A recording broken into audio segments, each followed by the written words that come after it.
자, 여름에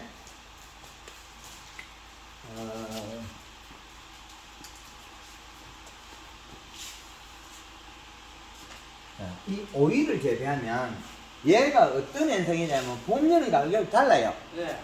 자, 이렇게 돼 있는 우리가 이렇게 선을 그어보면, 자, 우리가 재배되는 거는 겨울에 재배되는 거는 12월 31일, 3월 31일, 6월 30일, 9월 30일. 자, 몇 월달에 심었어요? 여름 오이를. 제가 보자.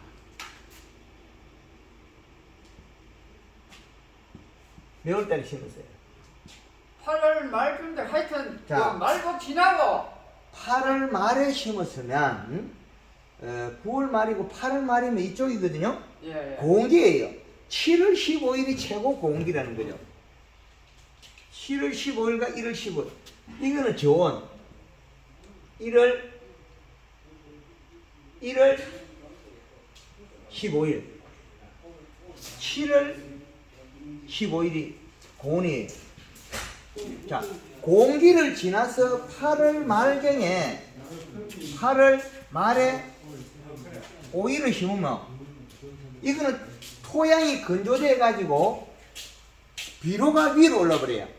그럼 심는 순간에 비료 과다인데 그것도 가리 과다가 돼 있어요.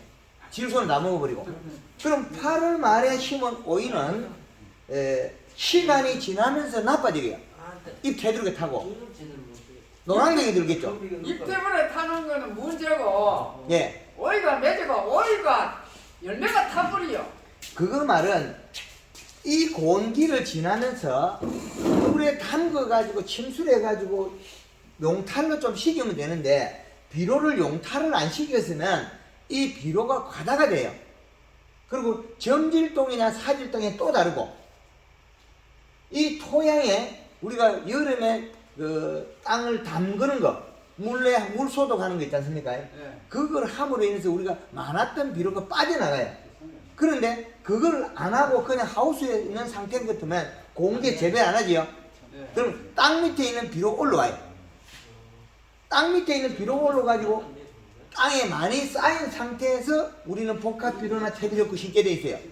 그러면 우리가 복합 비료를 줘도 21-17 비료를 주면 요거는 가스가 빠져나가면 질소 함량은 14.7%밖에 안 돼요. 그럼 인산가리가 받아들여요? 그럼 토양에도 또 많아요. 여기다가 우리가 퇴비를 주게 되면 이 퇴비에서도 역시 마찬가지로 인산과 가리가 많아요. 이것도 인산가리 이 성분이 또 많다는 거예요. 그러면 여기에서 제일 많은 게 뭐냐면 이 두 놈이에요. 그 질소가 부족해서 일어난 일이에요. 질소는 시원하다. 저온을 유지한다. 가리는 온도가 따뜻하다. 고온이 된다는 거예요. 그러면 고온에다가 고온을 가했으니까 작물이 나빠지게 돼 있어요. 그래서 이 현상들이 가리가 인산과 가리가 우리나라 작물에 어디에 많이 피해를 줄까? 우리가 사과에도 여름에 NK를 주면 사과 멈춰버려요. 딱딱이 굳어서. 단감도 그렇고 추비를 6월달에 가리를 해버리면 멈춰요.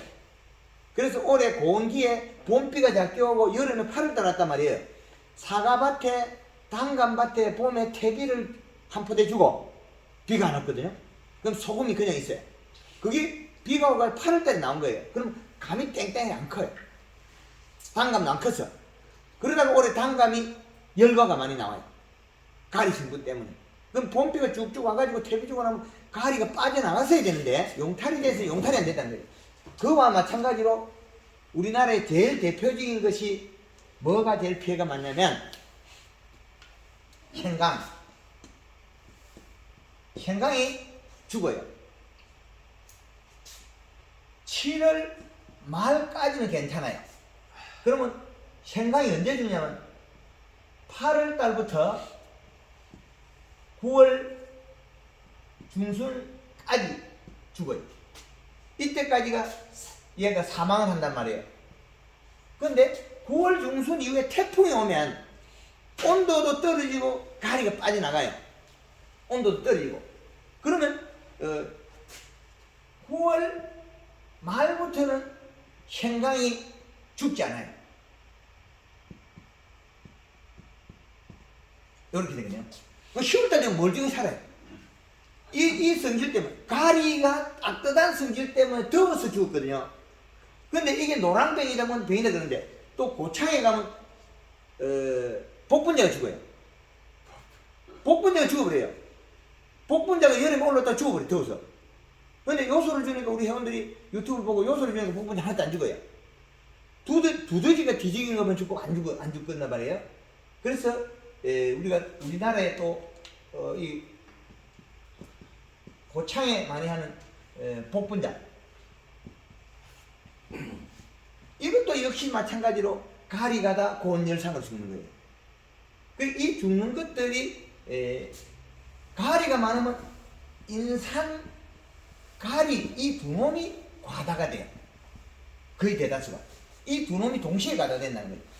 그래서 하우스에 지금 오이가 죽은 원인이, 죽고 안 되는 원인이 요 가리와 가리 플러스 인산이 다시 붙어 있다는 거죠. 요 두 놈이. 근데 인산이 많으면 세포백을 완성하기 좋다 돼 있는데 결론은 어떻게 돼? 나빠져 있다는 거죠. 인산이라는 놈은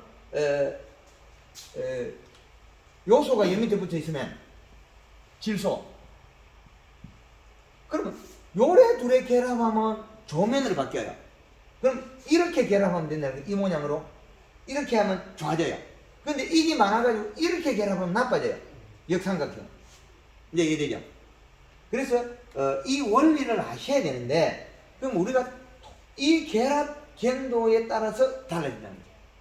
그래서 가리가 많아도 괜찮은 거는 봄에는 괜찮아요. 좋은 게 심기 때문에.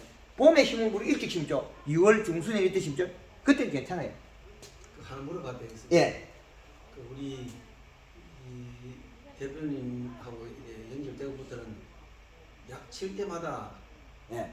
야마가리를 섞어 쳤거든요. 예. 그러면 그게 땅 속에는 뭐 있든지 없든지 그건 뭐 둘째 치더라도 표면적으로는 가리가 항상 많았으면 괜찮습니까? 그건? 가리가 좋은 점이 뭐냐면 대사작용이 붙어 있어요. 생식 기능과 대사작용이 붙어 있어요. 예. 영양 이동이거든요. 요거의 목적이 또 있어요.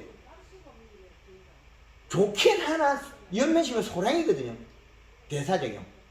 근데 요것 때문에 생식과 대사작용이 또 붙어 있어요. 봄에 뿌리가 흡수 못하는 시기에 잎으로 영양을 공급해서 생식 기능을 부여시켜서 빠른 시간에 꽃을 분화시키는 거죠. 여름에는 안 좋다고 그러죠, 그러면? 여름에는 요거를 이제 이해하셔야 돼요. 우리 토양하고 관계가 있다.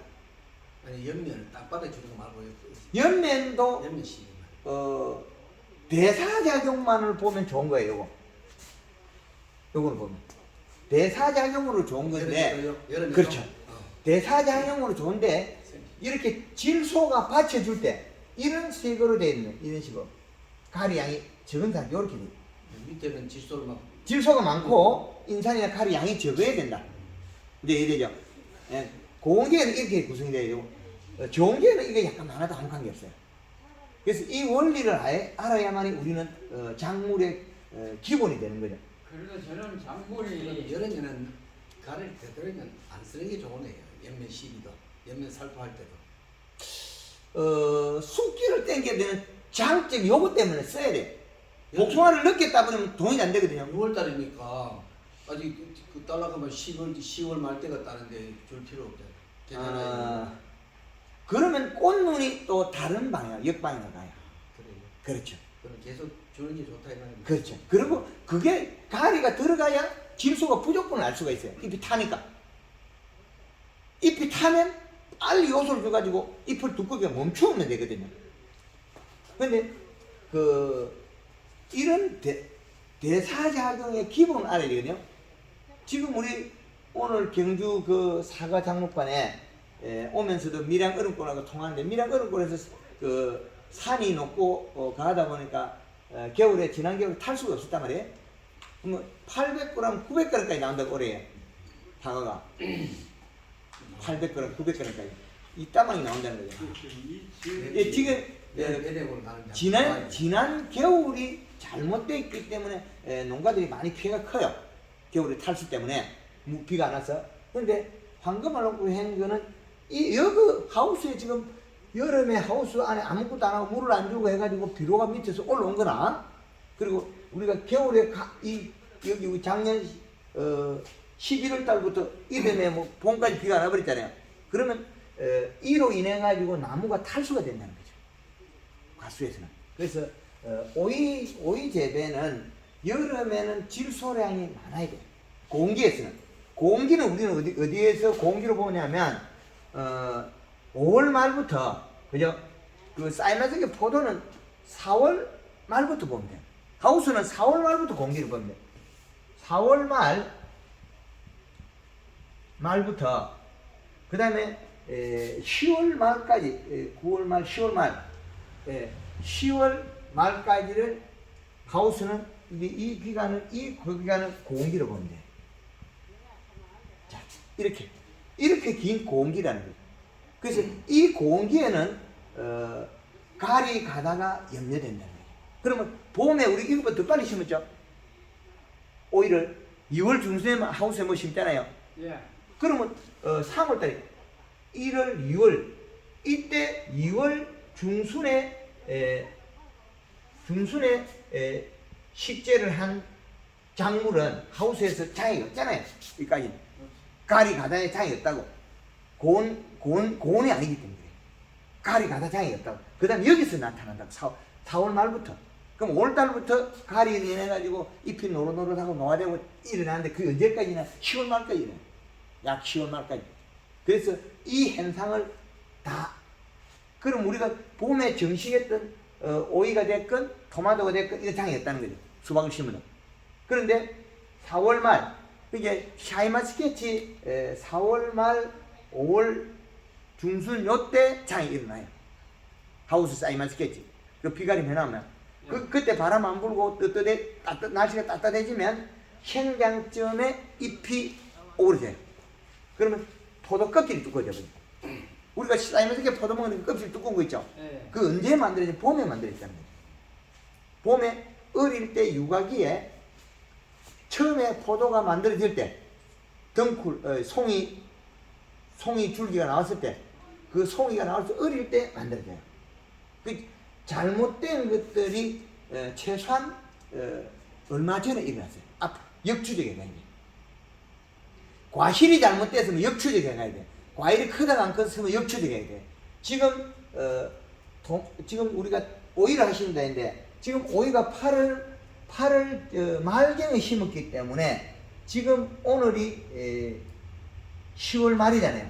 10월 30일인데 이거 역추적에 가야 돼요. 얘가 맺었을 때 한 달 정도 그 기간에 다음에 생장점이 들어있다는 거죠. 그럼 열어서 수확하는 기간이 한 뭐 10일을 보는 것 같으면 꽃눈은 그 안에 또 들어있고 꽃눈은 한 13개가 들어있고 역산해가 들어가요. 그럼 이게 여기에서 내려가면 9월 말경에 이 시기에 잘못된 거는 10월 말에 가면 품질이 나쁜 게 나오게 있어요. 그 대표님하고 통화하고 이제 예. 이시청정기를 예. 그 신청해가지고 이 이시청정기가 또 없어. 한 일주일만 남았어요. 예. 그래가 그 총무지 찍어 보니까네, 야, 그 있어야 돼. 내가 그거 딱 5번에 해보니까네. 그래가 지금 오늘 오이 50박스 따는 거 지금 나오거든요. 오이를 이제 많이 나와요. 이게 뭐 한 70% 회복됐지 싶어 내 그렇죠. 생각에. 그래서 누가 회복했냐면 정보력이거든요. 제가 강의를 하고 가서 농사를 지지는 못합니다. 설계를 뽑아주잖아요. 지금 10월 말이면 그러면 저하고 통화한 날짜가 언제죠? 그럼 날짜 잊어버렸어요. 9월 달입니까? 언제입니까? 보자. 9월 말 정도에 아니죠. 10월 한 중순 됐을 기라. 10월 중순에 예예. 한 보름 됐지. 10월 그런데 회복이 되더라니까 이 작물은 뭐했는데 10월 응연하잖아. 10월 15일에 저가 통하고 회복시키면 지금 15일 만에 상품이 나오게 돼 있어요. 지금 이제 한 70% 회복됐다. 내가 볼 때. 요 사이가 15일밖에 안 되거든요. 15일인데 우리가 토양 수분을 35에서 45를 맞추라 그랬죠. 이 수분, 토양 수분. 그럼 이 시를 맞추라 그랬잖아요. 비료량. 요 소리여가지고 시원하게 만들어 그랬잖아요. 10월 말까지 덥다니까요. 그래서 아직까지 10월 중순에 10월 말까지 고온성이 있다는 거죠. 고온성 딱 덥다는 거죠. 햇빛만 뜨면. 그래서 요 마지막 남은 10월 중순은 상당히 더웠다는 거죠. 이 시기에는. 여기 10월 중순에는 공기였다는 거죠. 그 공기에서 질소를 줘서 맹물을 뿌리고 풀어주니까 어떻게 돼? 정상적이 나오죠. 근데 앞으로 정상적이 계속 나와요. 그러면 8월 말경에 오이를 직접적으로 심은 사람이 많이 없다는 거죠. 그럼 지금 9월 말에 심은 사람 지금 따겠죠, 물론. 9월 말에 심은 사람. 지금 초창기 한돌 정도 딸기라요. 네. 그러면 지금 우리는 체격을 큰 걸 가지고 계속 따면 되는 거죠. 근데 잎이 펴져 있어야 돼요. 잎이 펴지고 뒤로 살짝 뒤집어져야 돼요. 그리고 잎 속에 잎이 이래 돼 있으면 여기에 노란 반점이 생기면 안 돼요.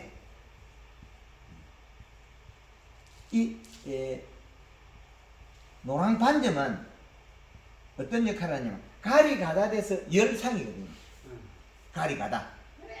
가리가다 고온 열상이 되면 잎 속에 노란 반점이 생겨요. 그 테두리가 또 노랗게 돼요. 처음에 나타날 때 이 테두리에 나타나요. 테두리가 노란색이 돼요. 노란빛깔이 싹 돌아요. 그러면 가리가다기 때문에 물을 뿌리고 질소를 줘서 이거 풀어주면 되거든요. 그러면 잎이 정상으로 돌아가요.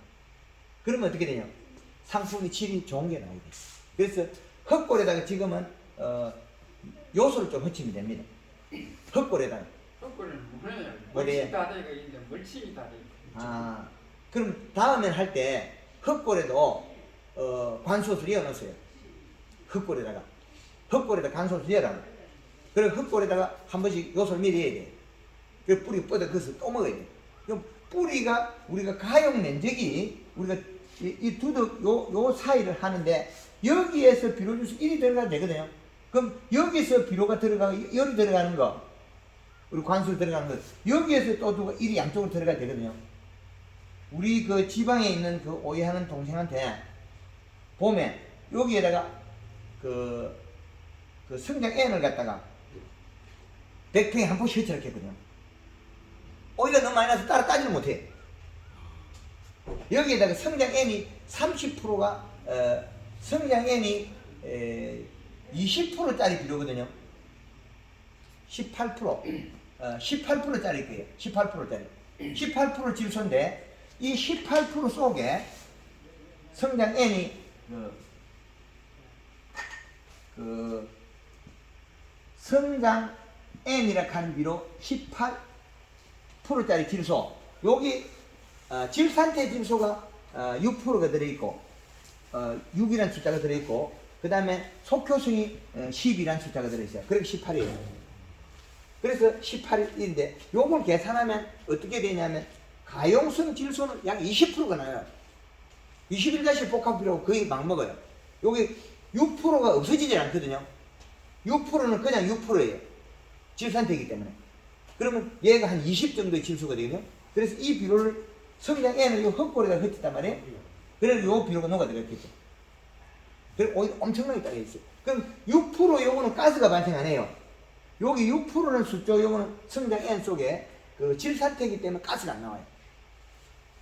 그래서 이런 철저한 계산의 설계가 필요해야만이 오이가 상품이 나오는데 지금 우리가 그 오늘 10월 15일에서 통화하고 지금 70%를 회복을 했다.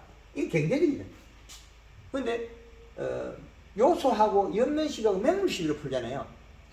푸는 방법이. 예. 그런데 이걸 갖다가 다른 방법으로 하면 나빠지게 돼 있어요. 왜 그래? 아직까지 고온기였기 때문에.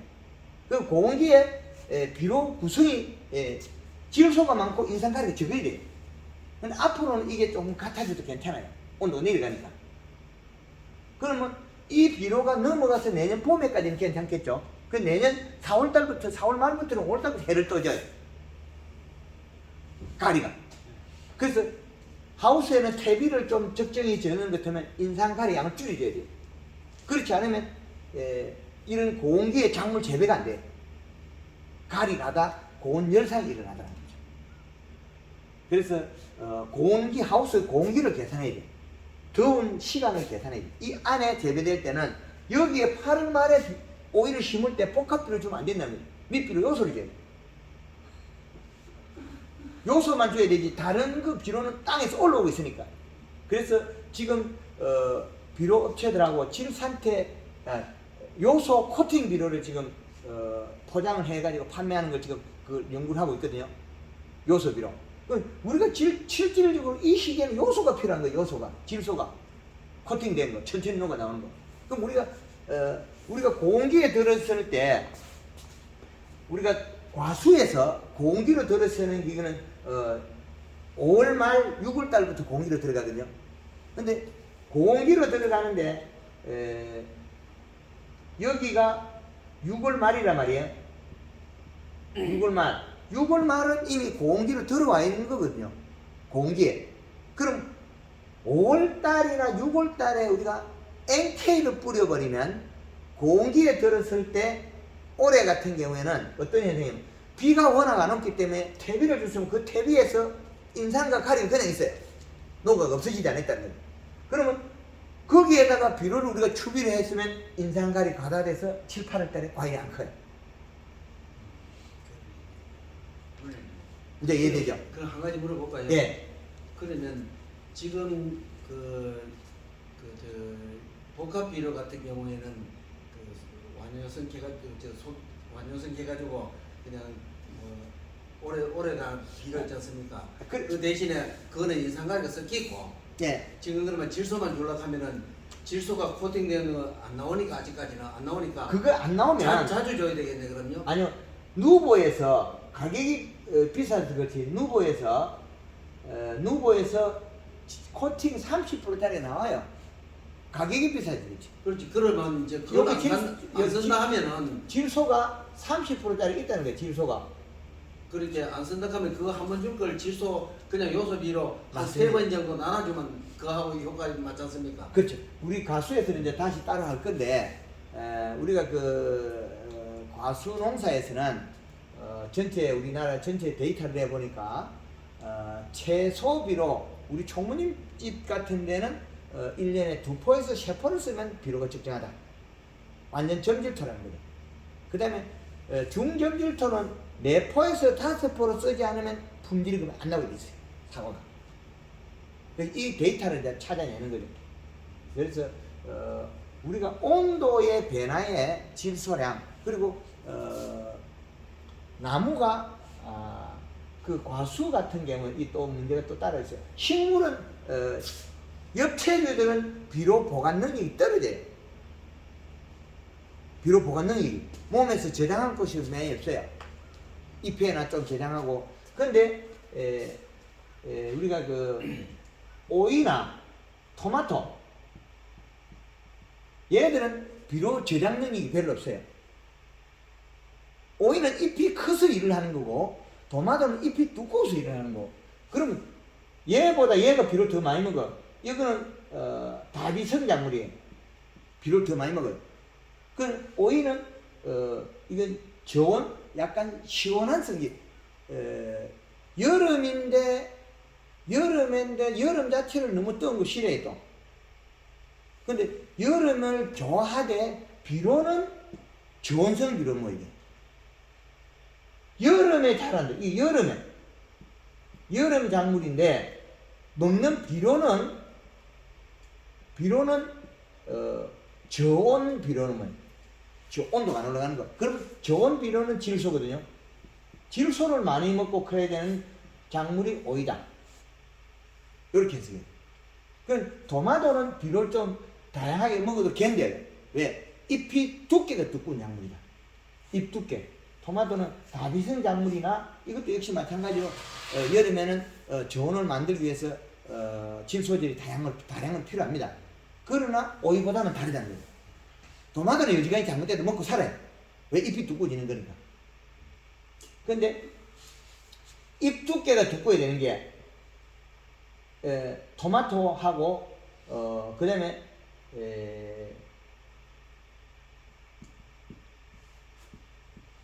잎의 두께는 사과가 아주 잎이 두꺼워야 되는 작물이에요. 잎의 크기에 비해 가지고 과실이 1kg짜리가 나오는 게 사과거든요. 단감은 이파리 사과 2배만큼 커도 1kg짜리 절대 안 나와요.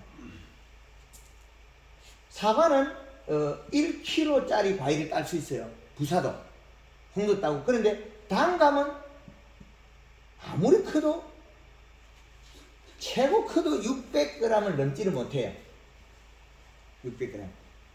잎의 크기로 보면 훨씬 크잖아요. 우리가 지금 대봉치라든 이런 감들이 1kg짜리 안 나와요. 잎은 사과 잎 2배보다 더 커요.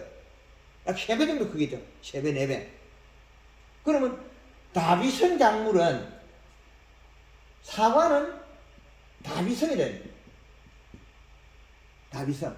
그 잎이 큰 단감은 이와 달리 비료를 적게 먹어요. 이게 선제가 돼야 돼요. 토마토가 다비성이라고 나오면 사과가 다비성이라는 거죠. 요거는 사과는 잎이 두께가 얇아지면 낙엽도 지고 갈반도 하고 여러 가지 병이 온다는 거죠. 그래서 우리가 재배한 작물을 분류를 시키가 봐야 돼요. 똑같은 재배법을 하면 안 된다는 거예요. 똑같은 재배법. 잎의 크기와 두께를 모양을 보고 우리가 이 사과라는 작물은 추비를 자주 줘야 되구나 이런 걸 선택해야 돼요. 그럼 얘는 목질부와 잎이라든지 가지 양을 봤을 때 저축할 공간이 보관할 공간이 적다. 감나무 같은 경우는 목질부라든지 잎이 많아서 저장할 공간이 많아요. 저장할 공간이. 사과는 비료라는 성분을 이 다비성 비료를 저장할 공간이 적어요. 그 저장할 비료 양이 적은 품종을 재배할 때는 자주 줘야 된다. 오이 재배하는 분이 비료를 저장 공간이 없거든요. 토마토는 잎이 두고 저장을 하고,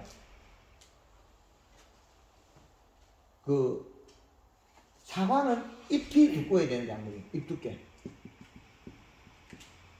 잎의 두께가 안 맞으면 우리는 여러 가지 질병이에요. 이건 낙엽도 지고 막 이런 장애가 많이 와요. 그리고 우리가 이제 요 정도로 요건 뭐 오이 더 질문 있습니까? 됐습니다. 예. 지금 생산량을 늘리려면 다비성 자주 줘야 되는 비료입니다. 한 번에 많이 주면 못 견뎌요. 근데 이제 저온기로 들어갔거든요. 저온기로 들어갔으면 이식값이 겨울에는 이 시기에는 2.3배 플러스 0.3을 하면 겨울에는 2.7까지 괜찮아요. 지금은 1.8에서 플러스 0.3을 하면 2.1이거든요. 이 정도 비료 이식값 올려요.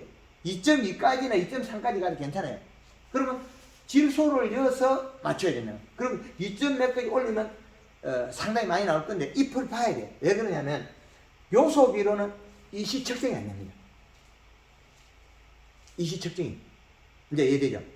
질 상태 비료를 줘야만이 측정이 잘 되는데 요소 비료는 중성이 되어서 암모니아에 측정이 안 됩니다. 그러면 봄, 가을에서 이식값이 1.8에서 플러스 0.3이 똑같단 말이에요. 그럼 여름에가 1.5에서 플러스 0.3이 1.8이라는 왜 0.3을 빼놨냐면 요거를 올려버리면 넘쳐버리면 나빠져요. 그래서 농가에서 계산할 때 실수를 하지 말고 그거 빼란 거예요. 수치를. 저는 설계를 낼 뿐이지 직접 와서 농사 지어줄 수는 없어요. 근데 지금 요거 설계만 바꾸는 게 어떻게? 요소 주고 물 뿌리 주고 연면식 하니까 생산이 늘어나잖아요. 왜? 대사작용을 하고 있답니다. 그럼 요소는 이 시에 측정이 안 된다 이 말이죠. 암모니아태에서 질산태로 바뀌면 측정이 됩니다. 암모니아태에서 질산태로 바뀌는 순간에 30%가 없어져요. 한 요소 주고 한 며칠 되면 바뀔 수 있으면 바뀝니다. 그건 토양 조건은 온도가 각각 다릅니다. 대략은 한 며칠 뒤에 한 최소한 한 일주일 정도는 가야 돼. 우리가 요소주 사과밭에 요소를 갖다 한 프로 100평 얹어보면 이파리 떨어져 버려. 암모니아 가스 때문에. 원래 위쪽 지방에서 100평에 사과밭에 요소를 한 포 준 분이 있어요. 100평에 한 번에. 우리 경주에서 100평에 요소 한 포 주러 가면 아무도 안 주겠죠. 그리고 여기는 점질 땅이에요. 점질 땅에 또 비료 많이 줬어도 안 되고, 거기는 마사 땅이잖아요. 한 포를 주니까 이파리 떨어져요. 암모니아 가스가 나요. 근데 그것보다 적게 마사 땅이나 비가 많이 오면 또 괜찮아요. 가스 냄새 나도. 근데 21다시 복합비를 줬는데 실질적으로 21%가 우리가 토양에 있는 게 아니고 가스가 30% 빠지고 14.7이라는 숫자밖에 안 남아요. 이렇게 바뀌는 거죠. 그리고 우리가 사용하는 비료가 구성이 우리가 좀 안 맞다는 거죠. 이 부분이 상당히 중요합니다. 그 설명서 그 일부분 21% 아니라고 되어 있습니다. 질소를 몇 프로까지 14%까지 적혀 있습니다. 없죠? 있습니다. 이제 포대기에 있습니다. 포대기 있어야. 네. 21이지만 21을 17시 해도 그 밑에 보면 성분표 보면 질소가 14%까지 그 나와 있습니다. 아니 그 가스가 빠져나갈 때 나온 거예요. 그 가스 말은 없고 일단 질소가 이게 21-17, 17이잖아요. 네. 21이라는 숫자에 질소가 들어갔는데 그런데 그 내용이 질 상태로 밑에 바뀌었을 보면은 때는 14.7로 밑에 보면 설명서에 14% 있어요. 예. 그럼 14.7이에요. 그럼 우리가 얘들은 알아주지거든요. 그럼 이 비료는 잘못된 거예요. 그러면 얘는 온도가 낮은 이 시점에 써야 돼요. 요렇게 써야 되는 비료. 요렇게 요 위쪽으로. 요 위쪽으로 써야 되는 비료. 온도가 낮을 때. 그럼 지금보다 온도가 올라간 시점에 쓰면 안 맞아요. 그 말이 맞습니다. 그 원래 밑비료를 써라 하지 윗비료를 써라 하지 아니니까 밑비료 항상 밑에 그 시기에 거의 밑비료 안 됩니까? 그런데 지금은 밑비로 얘를 줘도 요즘은 퇴비를 축분이 많으니까 퇴비를 줘버리면 이 두 개가 플러스 돼가지고 어떻게 되냐면 가을이 가다가 돼버려요. 그렇죠. 소를 많이 키우고 이런 게 퇴비를 마음대로 구할 수 있으니까 축분을 넣어버리면 또 달라져요. 그 축분 속에서도 겨울에 먹은 동물들이 물을 적게 먹거든요. 염도가 더 높아요. 염도가 더 높은 시기에 퇴비가 왔을 때 이 씨값이 더 올라가 있죠. 그 또 장애가 일어나는 거죠. 안동에서 퇴비를 자기 집에 있는 소 퇴비를 많이 넣고 고추를 심어놨고 NK를 줘보니까 고추가 누리팅팅해요. 열받아서. 그러니까 이 비료의 구성을 우리는 어떻게 얘가 지금 가용성을 하냐 안 하냐 또 다르거든요. 하여튼 요거는 오일을 하면서 왔다 갔다 했는데 그래도 아마 재배하시는데 우리가 그 비료의 성질에 따라서 고온기에 써야 되는 비료와 저온기에 써야 되는 비료 그 토양의 비율을 잘 맞춰야 돼요. 그 아까 그거 뭐가 좀 생강이 9월 중순까지 준다 그랬죠. 제가 선이 끊어 어디 6 끊었잖아요.